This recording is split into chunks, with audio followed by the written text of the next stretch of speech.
Hi, everyone. Welcome to the Mike Lenz VO podcast. My name is Mike Lenz. I'm an entrepreneur and a full-time professional voice actor and audiobook narrator. My goal is to share with you stories from some of the most amazing and inspiring people from all areas of the voiceover industry to help you achieve your dream of becoming a professional voice actor. So please leave me a review over on iTunes and join us over on the web at mikelenzvopodcast.com to be notified of each episode when it comes out. Now, get ready to be inspired. Hi, everyone. Welcome to another episode of the Mike Lenz VO podcast. Now, before we jump into the show, I just want to share some really good discounts for you. One is from Voice123, and another is from the LinkedIn Edge. In the show notes, I'll have a link for a 15% discount on a new Voice123 membership at the $395 level and up. So check the show notes for that special discount link. Also, I've said many times how important social media marketing is to finding success in the VO industry. And that's why I also have an affiliate partnership with my good friend Tracy Lindley to provide a 50% discount on her LinkedIn Edge course. It's a great course, so take advantage of this discount by clicking on the link in the show notes. It'll take you to an ordering page with a $50 discount already applied to the price. Today's episode is sponsored by VoiceSam and the Audition Ready online course. You can head over to mikelenzvopodcast.com, click on the VoiceSam sponsor link, and you're going to receive a 30-day free trial of VoiceSam, which is twice as long as the usual 15-day free trial period. So you're going to want to take advantage of that. I love VoiceSam. I use it on my website. It's a fantastic marketing tool in addition to being a great demo player. So check it out for free. Also, click on the Audition Ready online course link and enter promo code ML20 to receive 20% off Tim Tippett's Audition Ready online course. That's a savings of close to $100. Tim is an amazingly gifted individual. He's great at cutting through the complicated tech side of VO, making it easy to understand. He's helped me incredibly in my career, and I know he can help you too. So check out both of those offers over at mikelenzvopodcast.com. All right, so let's get to it. On today's episode, my guest is Tom Dheere. Tom Dheere is the VO strategist, a voiceover business and marketing consultant. His mission is to help voice actors of all experience levels navigate the ever-changing voiceover industry, and boy, is it changing. With his 25-plus years of voice acting experience and 10-plus years of coaching experience, Tom can help you set voiceover goals, write a business plan, develop various voiceover business and marketing skills, from time management to tax filing, and much more. And Tom is a repeat guest on our podcast. He was one of the first three. I think he was the second guest on my podcast, I think probably like 10 years ago. So, Tom, welcome back to the show. Thanks for having me back. Incredible journey that we've both been on for the last 10 plus years. I think back to when you first came on the podcast. I still own my brick and mortar business. I was beginning my full frontal assault on the voiceover industry, really starting to grow my career. And you were one of the first people that I reached out to. And I think primarily because of your incredibly effective social media marketing, because I found you on social media, connected with you, your message really resonated with me. And that's why I reached out to you way back then. And the industry has changed a lot, but your expertise and your skill level have only increased. So I am thrilled to have you back. So tell our listeners, how has your last 10 years been? How's the journey been for you? It's been interesting. It's been very interesting, both, personally and professionally. And, one always influences the other. 10 years ago, I was single, living alone in an apartment in New Jersey. And now I am married with a cat, living in downtown or midtown Manhattan. And Congratulations. Thank you. Thank you. And when we had chatted, it's about 10 years ago, my voiceover career had just very recently turned the corner and started to really take off. I did my first voiceover in 1996, so I'd been working on it for about 15 years, and things really started to go in a good direction. And so the 10 years since then it's been quite the journey, on many levels. Wow, where to start? I mean, I can only look at it from my perspective, but also as the VO strategist, it's my job to kind of zoom out and try to get a holistic look at the voiceover industry so I can give objective data to my students so they can make thoughtful, informed decisions about how to move their voiceover career forward. But also I need to do it because I'm still a working voice actor. So I need to learn what's going on. So for the first for like 4 or 5 years of the 10 years since we last had a conversation like this, my voiceover career was flying. I was firing on all cylinders. I was making amazing money, traveling, speaking at conferences. Everything was fantastic. And then experienced, I think, a $20,000 or $30,000 drop in income in 1 year. Huge drop. And then it went back up $10,000, $20,000. And then it went down another $20,000, $30,000. And then it went up, and then it started to bottom out. And I'm like, what is going on here? What's happening? Why is this happening? I'm doing all the things I've been doing, and they don't seem to work anymore. And that happened so one, my success as a voice actor was predicated on direct marketing strategies. Email marketing, cold calling, blogging, social media, newsletters, swag, in-person events, that sort of thing. And a lot of what I was doing just stopped working. When a newsletter used to get, all these opens and all these replies and stuff, they just stopped. I would send, beer koozies and coasters and, postcards and stuff. And I used to get all kinds of response and then just stopped. At the same time, I was scoffing at pay-to-play sites. I was on Voice123, for example, from 2006 to 2013, and I experienced great success. And 2013, about 10 years ago, when you and I last talked on your podcast, I had dropped it because I noticed rates were going down, and I found myself just deleting all the auditions because I was booking so much work without it. I also was listening to my contemporaries in the voiceover community who were saying that pay-to-play sites are terrible and awful, and they make bottom feeders out of voice actors, and they make predators out of voice seekers, and I bought into that, so I scoffed at them too, and I stopped using them. And so the combination of putting all my eggs in the direct marketing basket and putting no eggs in the online casting site basket, my business suffered greatly. So about 5 years ago, when I really started to notice this, I started doing some things. I started working with a voiceover business coach. Yes, the voiceover business coach has a voiceover business coach. Of course. But professional golfers have a swing coach. Exactly. So I'm not a professional golfer. But you the get best the in the analogy. business are still coaching, right? The best quarterbacks, the best baseball players, the And best they have golfers. to. Of course. They have to. Yep. Because, and this is a term that I learned very recently, is because you have to stay relevant. Based on my behavior, I made myself irrelevant as a voice actor. I also was not going where the relevance was. So now I'm back on Voice123. I'm paying the $2,200 tier, and I'm doing great on it. What's very interesting is that when I look at the casting notices on Voice123, I look at the client who posted this.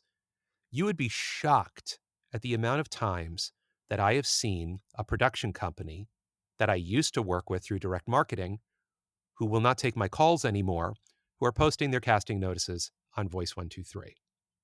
And what that told me is that voice seekers are on casting sites, like professional, well-paying, high-quality production companies that have discovered that online casting sites, they're just easier for them to curate their roster and audition projects and book gigs and pay talent It's just easier.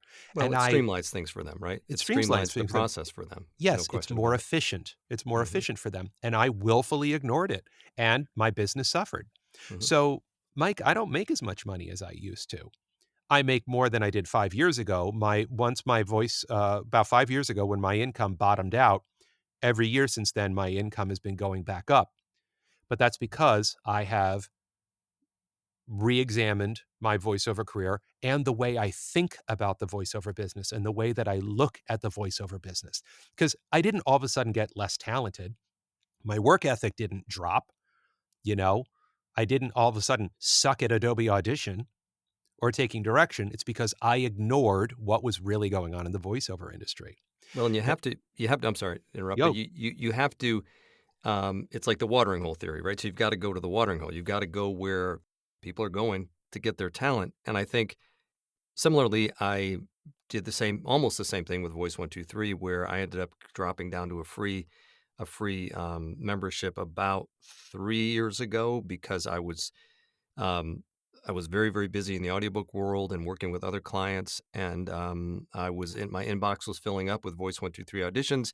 They were distracting me, so I'm like, I can't do this anymore. And then when I went back on, I did use Natasha Marchevka and Catherine Toll's course, which is I think V123 Pros, and I was able to take their beta test their course, and I applied all the things that they said, because this is getting to what you're talking about, how the industry is changing, that there are all very specific algorithms that each casting site uses, and if you don't understand those algorithms or properly apply, fully utilize the site to the way that it's supposed to be used, then you won't have as much success. So I did that, and then I jumped back in and ultimately jumped up to the 2,200 level. So we're at the same spot. And my bookings increased dramatically.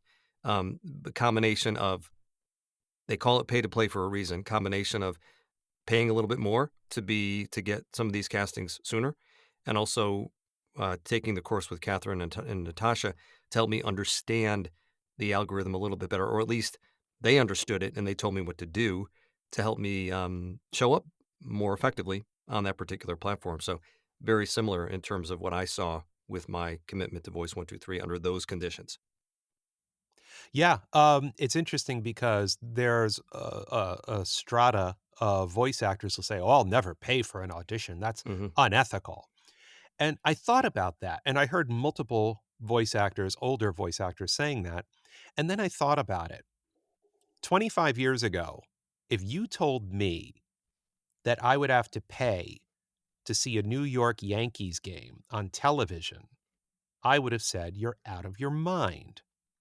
And Yeah, now we have the just Yes turn it channel Network. 11. Yeah, there you go. Channel Easy. 11, exactly. Fellow New York area, Yes, exactly. guy. Yep. Yeah, but now it's on the Yes Network, and you have to have at the very least, basic cable or some upgrade of basic cable to be able to have access to it. And it's Hmm. very simple, Mike. If I have something of value and you want access to it, you have to pay for it. Yeah, they own the watering hole. Yeah. So, So philosophically, I don't have a problem with online casting sites on that level. And then people will come right back and say, "Well, it's training, they drive down rates." It's like, "No, pay to play sites don't drive down rates. Unethical people drive down rates." mhm. And in any industry, any sector of any industry, anywhere in the world, a certain percentage of people are going to be unethical. And with social media, technology, social home recording, and online casting sites, and the ability to record from home, the floodgates open. So anybody with a credit card can try to be a voice actor. So it's also just simple economics of supply and demand. There is a massive, massive, massive, massive oversupply of voice actors in the industry right now. Now, I will say that I truly believe there is no competition in the voiceover industry. I truly believe that there's plenty of work for everybody that knows what they're doing, but there are too many people in the voiceover industry that have absolutely no idea what they're doing and that are unscrupulous, unethical. So, yeah, of course, a percentage of online casting site posting notices are going to have ratty rates, and some voice actors are going to scoop those up. That's just everywhere you go in any industry. But I will not relieve anybody the responsibility of that, not the casting sites, because they should have their own, safeguards and structures to be able to um, circumvent that. But Fiverr, the billion-dollar industry, is now getting competed with Voices.com and Voice123 because they have created structures within their castings to compete with Fiverr, which means there are extra low-paying gigs on both of those sites.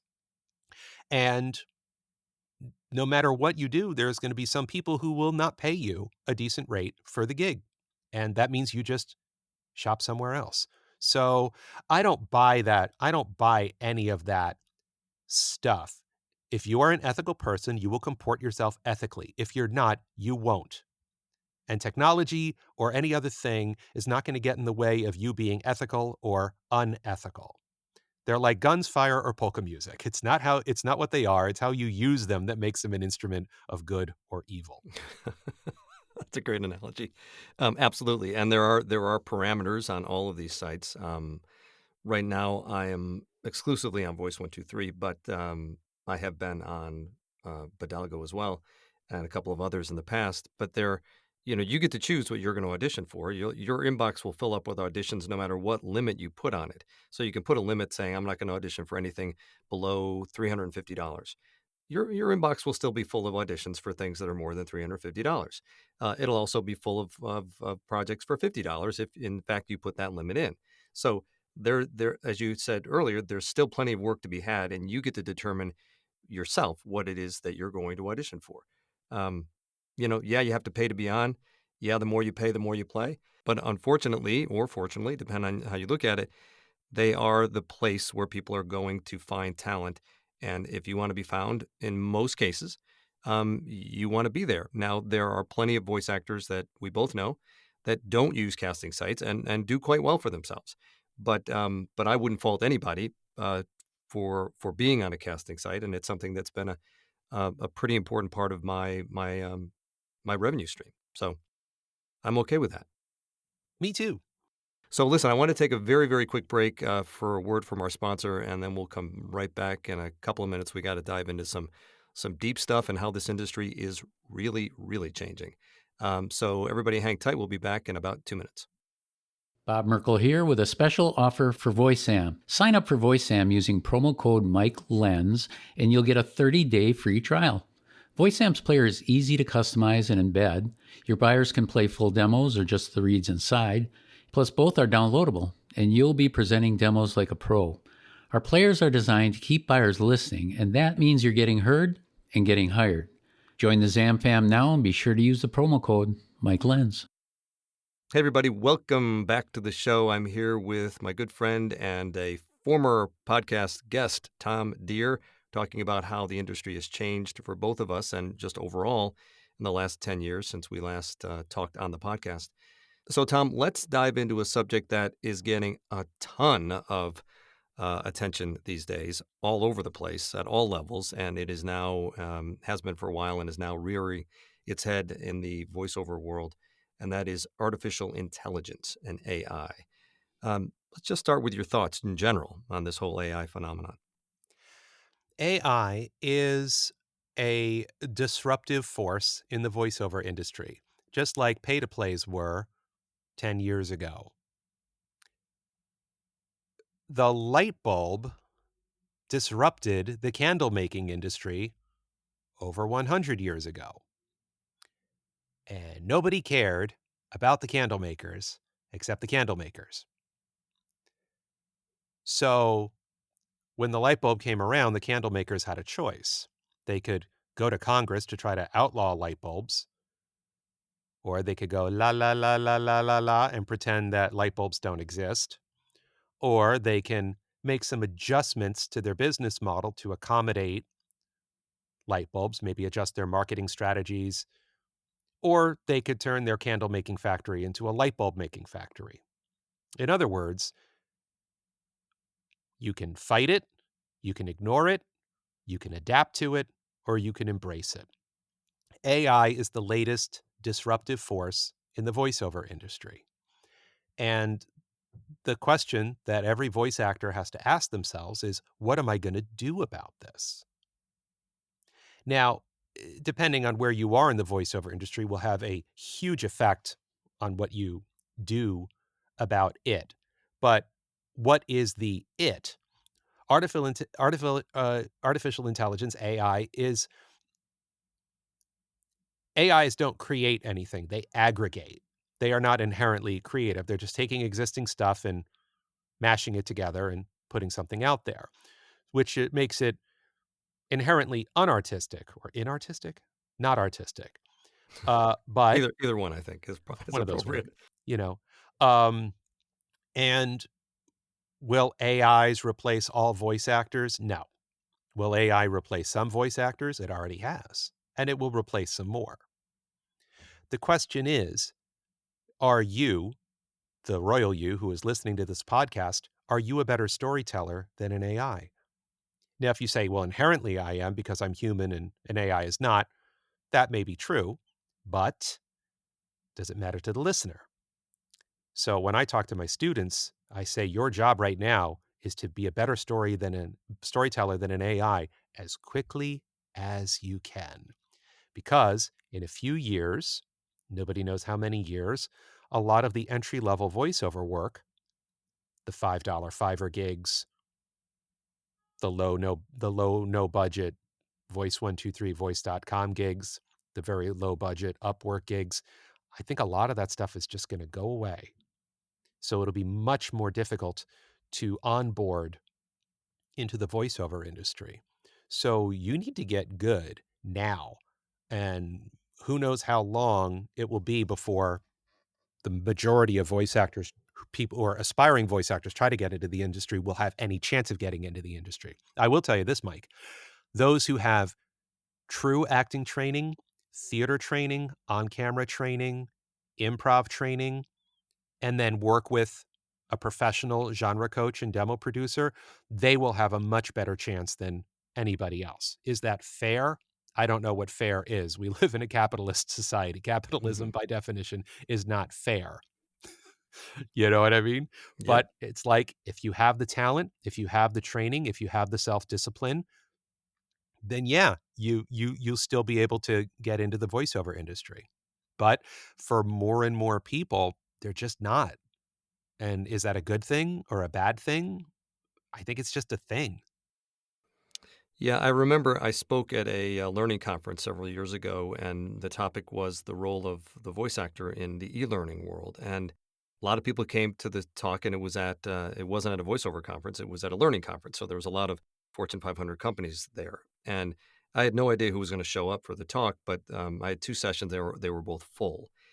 And the question that I got from the majority of questions I got when we opened it up to Q&A was, yeah, I'm like Joe from accounting, and they did some project, this internal corporate video, and they called me because they said I had a good voice, and they just said, come up and record this for us, and I just need some help, and like I don't really know how to do this, and I was thinking to myself just recently, those jobs are going to be replaced by AI if they haven't already been replaced, because those were whatever middle manager, upper management made a decision that they weren't going to spend a whole lot of money on this corporate video. They just got somebody within the company that they thought had a good enough voice, and they did probably a very bad job of recording this project, not through any fault of their own, but just because they weren't experienced voice actors. And I realized that those are the kinds of jobs that probably already artificial intelligence has taken, because it's cost effective, and they don't have to get Joe from accounting now. He can just continue to be an accountant. They don't have to worry about getting him up and figuring out how to record him. So I think it's already, as you said, already a disruptor. I think, I was thinking about our conversation and in our podcast interview, and I do kind of feel that uh, that human beings inherently are creative entities and creative individuals, and the kind of the true essence of being a human is we all strive for that, to be our authentic selves, right? To be real is kind of the essence of life, humanity, and I look at artificial intelligence, and I know it's going to have an impact on our industry and already has. My hope is that within the creative realm, that human beings will still want to hear and see and feel things that human beings have created. And if we get to a point where they don't, humanity doesn't, I I guess I'm fearful for humanity at that point. Yeah, I think that AI is very it's on the evening news every day now in Yeah. different capacities. Chat GPT, AI artists, so on and so forth. So right now, people are really becoming aware of it. They're going to be intrigued by it. The bean counters at corporations are going to be like, oh, we can save thousands of dollars a year by paying an AI to do it instead of these pesky voice actors. Yeah, that's happening right now. Um, and yeah, some work is going to vanish. But to your point, Mike, I think there's going to come a point when the dust settles and we get on the other side of what AI is going to do to, disrupt the industry, is that there will be a lot less voice actors Hmm. in the industry. And the ones that are left are going to be really good. Yeah. And they're going to be more highly valued than they are now, because right now we're a commodity because there's too many voice actors running around crashing into each other. I also have a funny feeling, and I hope this is true, that the rates for us are going to go up. They're going to go back up. They've been going down for quite a few years now. I would like to think that the rates are going to go back up because there's going to be less of us around, supply and demand, and we're just going to be really, really good. So we're going to be in demand, well trained and experienced. So that's my hope. Uh, but yeah, I think the next few years are going to be kind of funky. Yeah, they're going to be unsettling. And the other analogy I was thinking about was that, if you wanted to be a painter tomorrow, you could order online or go down to your local art supply store and get a paint by numbers kit. And you could make sure that, okay, blue goes in the number 2 and green goes in number 3. And at the end of the day, you'll have a painting, right? So it'll be a painter. You'll be a painter because you have a painting. But the people that have trained and practiced and honed their skills and have creating masterpieces are not painting by numbers. And to your point earlier, they've got really, really good at what it is they do. And a certain segment of the population has deemed that their artwork is valuable to them and is worth money to them. So they rise to the top. But that doesn't mean that you or I can't be a painter tomorrow if we just go and buy some paints and a canvas and start throwing stuff up there. So AI is not going to prevent anybody from wanting to get into the voiceover industry. But to your point, to be competitive, to be relevant, we have to be really, really good. And that, I think, is probably the most important message to take away from the AI artificial intelligence phenomenon is if you really want to do this, just like if you really want to be an artist or a sculptor, an actor or a singer, um, it's true with whether there's AI or not but even more relevant because of artificial intelligence is you need to be really, really good at what you do. And if you're not passionate enough about the industry to want to do what you have to do to be really, really good at this, then you're going to be left behind or it may not be the career for you. You may come to the realization that this really isn't something that I want to devote my time and energy to, and that's okay. That's okay too. Yeah. The other thing is that if you want to stay relevant as a voice actor, you need to get your voice cloned. Yeah, let's talk about that because there is a lot of debate out there about that. People are saying, don't do it. You're participating in our demise. Other people are saying, I'm assuming like yourself, nope, we got to get ahead of this. This is the future. So yeah, tell me about that. Well, about a year and a half ago, this AI conversation, I was hearing the rumblings. So I decided to do some research, talk to my business coach, talk to some, voiceover contemporaries. And so I took 6 meetings with 6 different AI production companies. Some I found online through my own research, some were recommended to me. So I had questions. I had a list of questions about how they operate. Um, and it's funny, one of them was Respeecher. Respeecher is the company that did Mark Hamill's voice as Luke Skywalker in The Mandalorian and Boba Fett, and they are also the ones that did James Earl Jones's voice as Darth Vader in the Obi-Wan Kenobi series. Mm-hmm. And I don't know if you saw those, Mm-mm. but I've heard of them, though. Yeah. it's pretty amazing. They were using what's called speech-to-speech technology, which is where James Earl Jones and Mark Hamill recorded their lines, and then they used their AI programs to grab all the previous audio that they had done over the decades and then, turn the crank or whatever they do to make them sound 30, 40 years younger.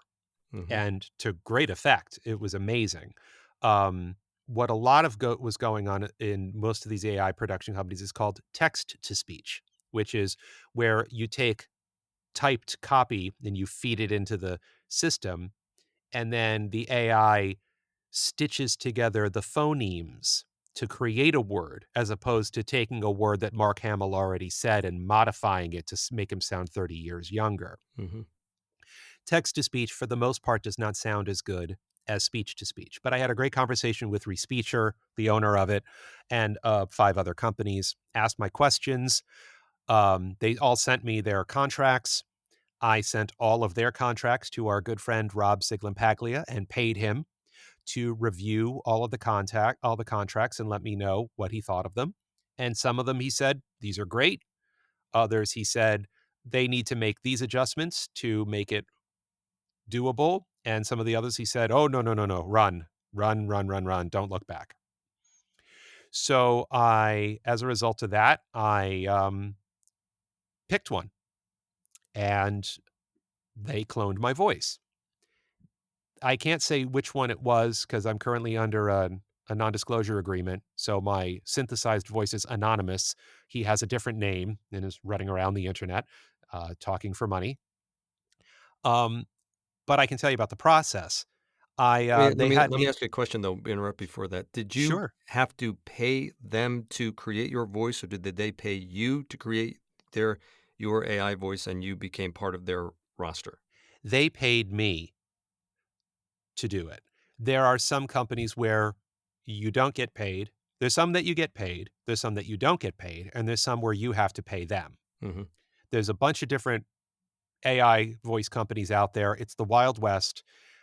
So they all have their own different processes. But the one that I worked with, they paid me. So I recorded, I think, 10,000 words. I recorded my conversational sound because you can't take, at least with this company or a lot of the others, you can't take my conversational sound, the sound that I'm talking right now, and turn it into, Irish space astronaut pirate or, French poodle cartoon character. They can't do that. The technology isn't there yet for text to speech technology, at least. So we did a contract to clone my conversational sound. So it was 10,000 words. Did it over the span of a week or two. They sent me some retakes. And then they sent me a list of interjections to give a little variety. And they wanted me to breathe, like I'm breathing in before I say the next thing so they can have the AI, insert some breaths into the cloned voice so it sounds more organic. And yeah. And then I think it was January of last year. No, it was June, April, spring of last year, late spring, early summer of last year. So about a year ago, yeah, at Yeah, this point. Yeah. that my voice went live on their website. This particular company's website is a subscriptions-based service. So voice seekers can go there and they can sign up for a monthly or yearly plan with various tiers within each of those. And for every few seconds that my voice is being used, my synthesized voice is being used, I get paid. And I get a quarterly payout. So that was, second quarter 2022. So second quarter, third quarter, fourth quarter, first quarter. So yeah, I've been paid 4 times. I got the initial pay for to record my voice, and then I've gotten 4 payouts quarterly. And they have there's a live dashboard. I can click on it any time and see exactly what's going on and how much money my synthesized voice has racked up. Mhm. And then literally 2 weeks ago, they finalized the audio files that I submitted because they sent me 10 more styles. I don't remember all of them off the top of my head, but it was like sad, sobbing, angry, furious, calm, inspirational, newscaster, and a few others. Um, what was interesting is that what took 10,000 words a year ago just took a couple of paragraphs now. So the technology has advanced, at least with this particular company. And I've already gotten paid for that. And then those 10 additional styles will get added to my conversational style on their website, which will just make my synthesized voice that much more castable. Um, and I'm comfortable with the contract because Rob Siglin-Paglia said so. I will be renegotiating in January because it's a 2-year license. So the license expires in January or sometime early next year. Mhm. And I'm going to go public with my voice. At first, I was worried about the stigma. Now I could care less. Now, even more than I could care less, I want the world to know that I synthesized my voice. What my goal, Mike, is that someday you'll go to tomdheere.com and it'll say, oh, you want to work with human Tom? Click here. You want to work with AI Tom? Click here. Because AI Tom is cheaper but doesn't sound as good. Human Tom Dheere is more expensive but sounds much better. And different types of gigs will, based on budget and genre and whatever, human Tom may be right for it, AI Tom may be right for it. So my AI voice can be over here making money, not as much money as I would as the human Tom Dheere, but there's a lot of gigs that no matter what we do or say in the voiceover industry are going to go the way of AI. And then there's other projects that would normally never have gotten produced. There are audiobooks out there, Mike, and you know this, that would never get produced unless it was going to get produced by a synthesized voice. So AI voice will be over there making me money. And then Tom Dheere, the artist, will be over here being the artist and, running my voiceover business and making money too. Was it strange listening to your voice? A little bit. But I've been listening to my own voice since, the mid 90s, and it's always still a little weird. And of course, it was me, but it wasn't me. So did it sound as good or smooth? No, of course it didn't. I didn't expect it to. But for a lot of projects, it's going to sound good enough. And a lot of people want good enough, and other people want good. And there's a market for both. So as a voice actor, there's no reason why you shouldn't work with both of those markets. Yeah, I think that there's going to be people listening that will be offended. There's going to be people listening that will be like, how do I find out what that company is? Because I want to go join their roster.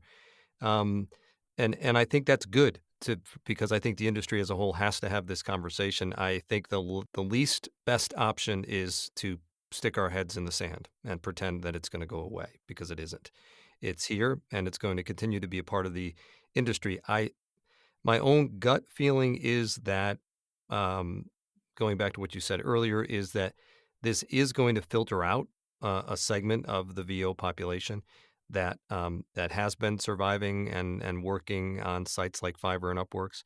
I think that will most likely be dramatically affected. The Audiobook Publishers Association just recently tried to do a survey to see if there was what the comparison was in terms of the listening enjoyment of an audiobook narrated by an AI voice versus a human voice. And they actually couldn't do the survey because they couldn't gather enough data. So I feel it's coming to the audiobook industry. It obviously hasn't had as dramatic enough of an impact to be able to provide proper data points. I do feel that there are certain segments of the industry that are going to be more affected, like your quick 6-second commercial on your smartphone, or internal videos, as I talked about earlier, that are corporate videos that management doesn't want to spend any money on anyway. I'd like to think, and I hope I'm not wrong, that in the audiobook world, it may take a little bit longer, or that may not grab hold, other than in the backlog of books that otherwise, as you said, would never get narrated. because it's just not worth it for the publishing company to put those out there. But now they might be willing to invest a small amount of money to get those out into the public realm.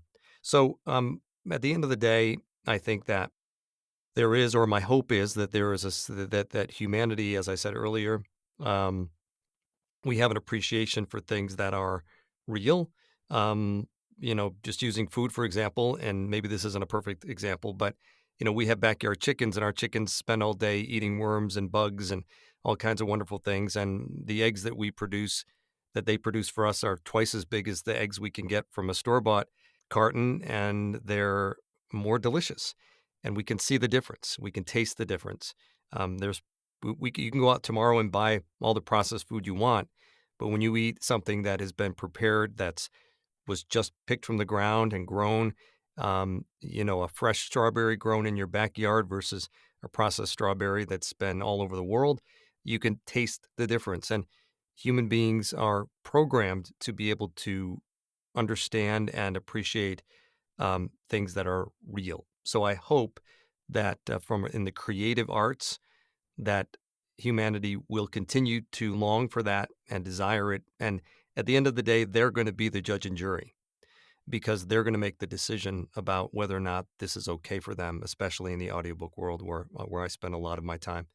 And time will tell. Time will tell. But I think that those people that want to make the decision to clone their voice, and I'm not saying that I won't clone my voice. I'm not saying that I will clone my voice. I haven't made that decision yet. I think your point about reaching out to somebody like Rob, not getting taken advantage of, because you and I both see on Voice 123 these projects pop up, which are text-to-speech projects. They look like a big number that a lot of people are jumping on, and those people are legitimately participating in their own demise because they're not licensing their voice. They're not entering into a contract. They're literally getting paid $3, $4, $5, $10,000, and they're done. And those people can use their voice forever. Licensing, I think, is probably in the future, and I think getting somebody looking at those types of contracts so that you're not taking advantage of is critical in the wild, wild west, as you called it.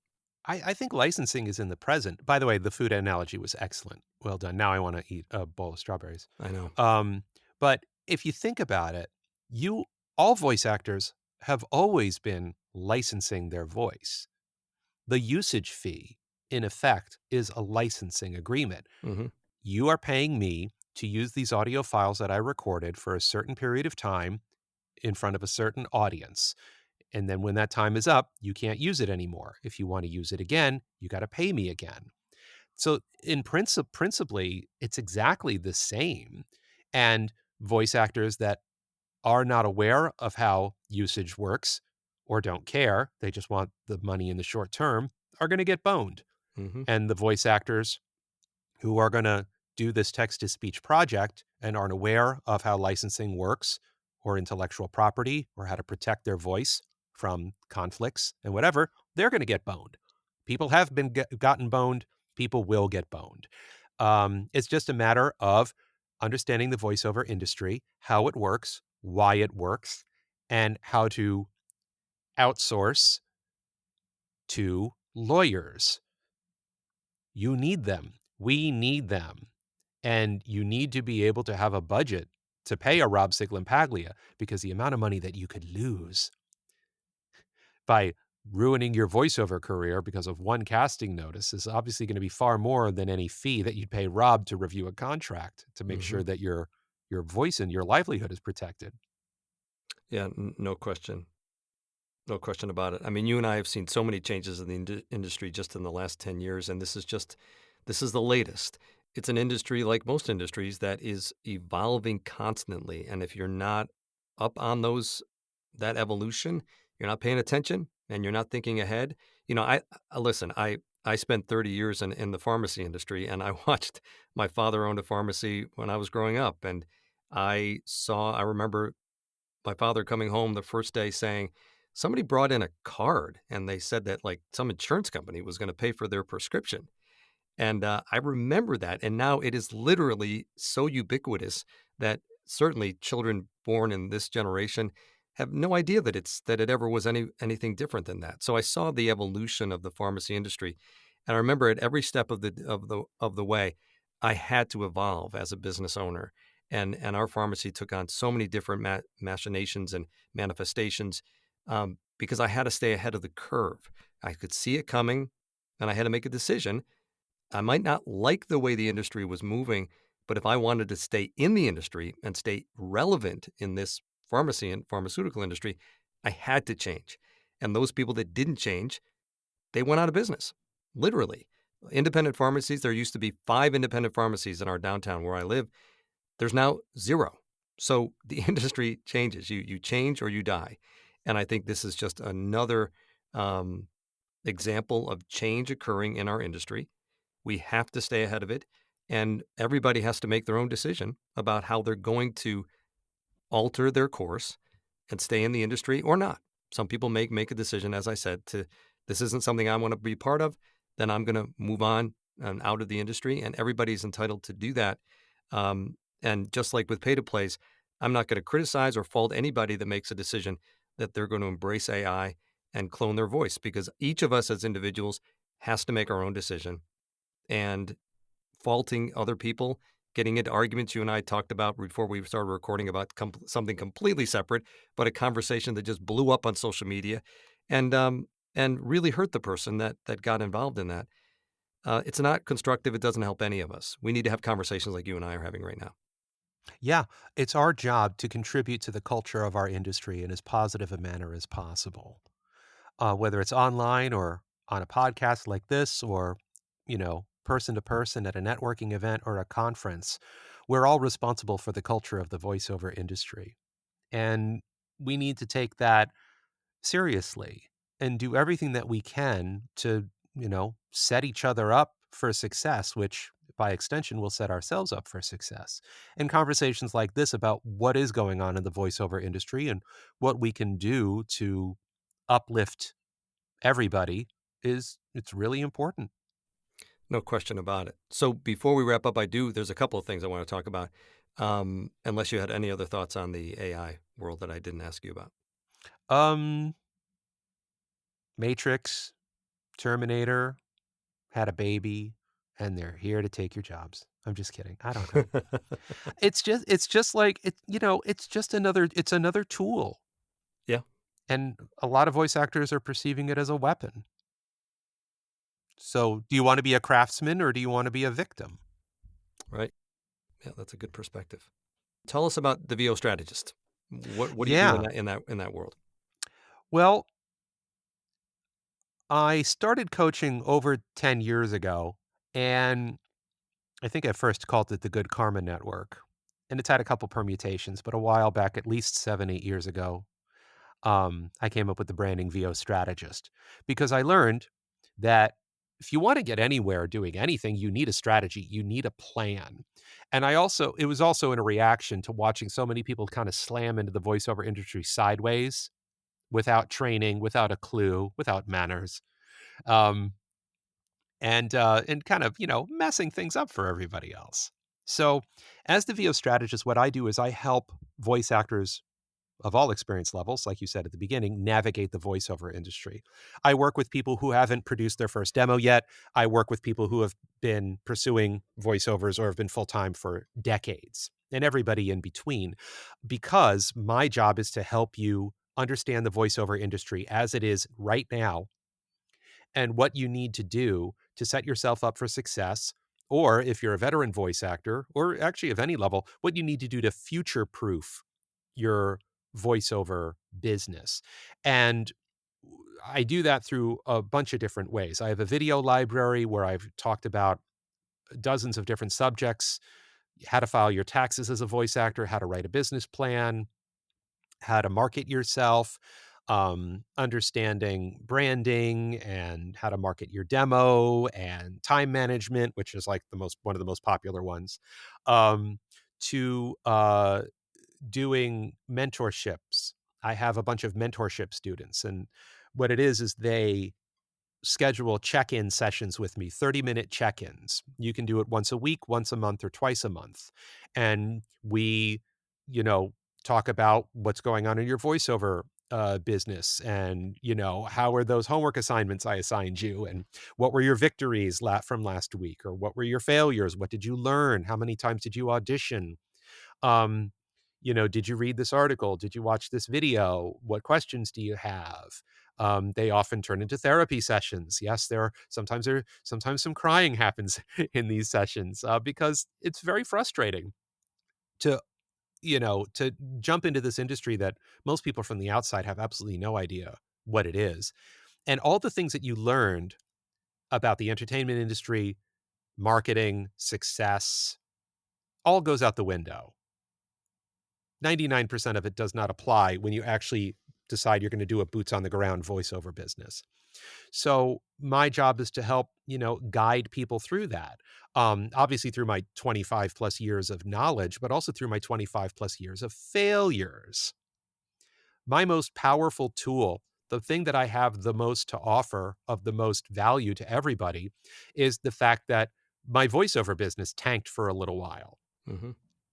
And what I learned and what I had to do and be and have to get my voiceover career back on its feet. And now it's thriving again. And, my income keeps going up every year since I bottomed out. And understanding that it's okay. It's a tough industry. It's a weird industry.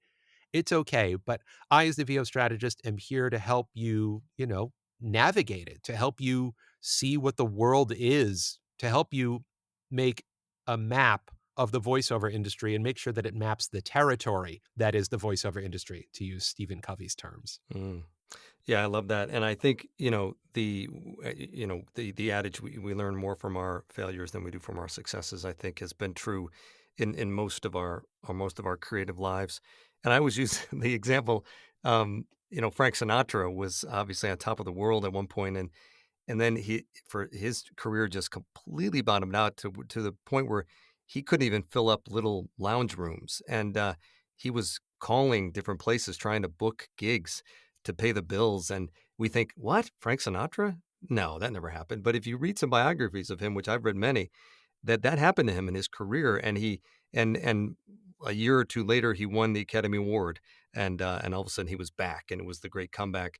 So, even the best of creatives go through periods of time where things are difficult because, as you said, the industry is always changing, and being a creative, being an artist, it's just part of the territory. And I think having somebody to help guide you along that path, who's honest and going to tell you like it is, and isn't going to sugarcoat it, and isn't going to even sugarcoat themselves, is a very, very valuable resource. So I'm glad that you offer that. Thank you. I like to tell everybody that I sell reality. Yeah, absolutely. Absolutely. It's not a panacea. It's a reality. Nope. So one final question, which is the question I ask everyone, and I asked you 10 years ago, and I don't even know what your answer was back then. We should probably go look at it, or listen to it.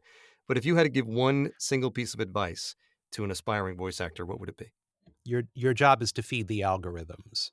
After you get your training through a professional coach, you get your website, you get your demo, you get your home recording set up. Your job is to feed the algorithms. Feed the algorithms of search engine optimization, feed the algorithms of online casting sites. Feed the algorithms of humans, because different things like to be fed different things. Feed the algorithm of social media too. Find out what Twitter likes to eat. Yeah. And feed it. Find out what Voice 123 likes to eat and feed it. And I don't care what your opinion is on it. I mean, if you don't like Twitter, don't use Twitter. Fine. Right. But if you're going to use it the way it was intended to be used. Use it the way to make the algorithms like your content and get it out there. So get your training, get your demo, get your website, get your home recording. Learn how to feed the algorithms. Learn the why as well as the how. And that's a big part of what I do as the VO strategist, is talk to you about how to feed those algorithms. Love it. Love it. Everybody has the decision about whether or not they want to participate in that aspect of VO. But once you decide, answer that question in the affirmative, then you need to optimize it. Great advice. I don't think that's what you said 10 years ago, because I don't think you knew the word algorithm back 10 years ago. But No, I started talking about this sort of thing last October, I think. So this is a relatively recent revelation that I had about really getting your arms around the voiceover industry and learning how to be effective as a voice actor. That's good. A new golden nugget. That's what we're here for. Awesome. All right. Listen, Tom, where can people find you? Go to vostrategist.com. I encourage you to book a free 15-minute consult with me. You can ask me any questions you want about the voiceover industry. I'll be happy to explain all of the goods and services that I offer as the VO strategist. And you can also check out my video library. And there's also rentable videos now. There are 2 featured videos every month, which you can rent as opposed to purchase online. So you can check it all out at vostrategist.com. Perfect. Awesome. Well, listen, Tom, thank you so much for coming back on the podcast, sharing and updating your journey with my listeners. I wish you continued success on your journey. You too. Thank you so much for having me back. This was great. Thank you so much for joining me today on the Mike Lenz VO podcast. Head on over to MikeLenzVOpodcast.com for links and recaps of each show. Catch you next time on the Mike Lenz VO podcast.